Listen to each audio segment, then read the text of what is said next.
Trump administration has released its budget plan, and guess what? Most of Washington isn't very happy about it. The problem? Well, Trump's plan calls on Congress to actually balance the budget in 10 years and start paying down the federal debt. I know, who does that?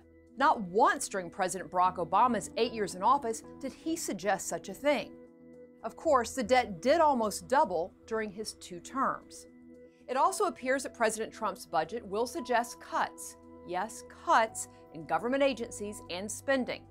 Apparently, he doesn't think it's a good idea to keep allowing Washington bureaucracies, from the Environmental Protection Agency to the State Department, to keep spending money we don't have. And while his budget doesn't make changes to Social Security or Medicare, it does suggest some modest welfare reforms. For example, when it comes to food stamps, it would require that only people legally living in the United States qualify. It would also require people who are able to work to do some sort of work to receive them. Now, similar to the national debt, the food stamp population skyrocketed during Obama's 2 terms. So only in Washington, and perhaps liberal havens like New York and California, will this be considered a wacky idea.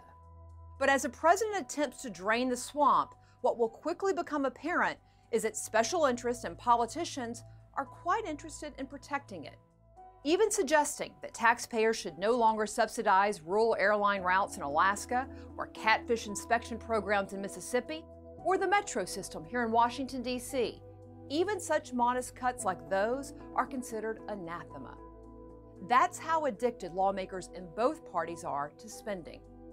And because of that addiction, it's unlikely President Trump's budget will become the law of the land. But at the very least, having the argument will force official Washington to face the reality that some difficult choices must be made. And the longer we wait, the harder those choices will become.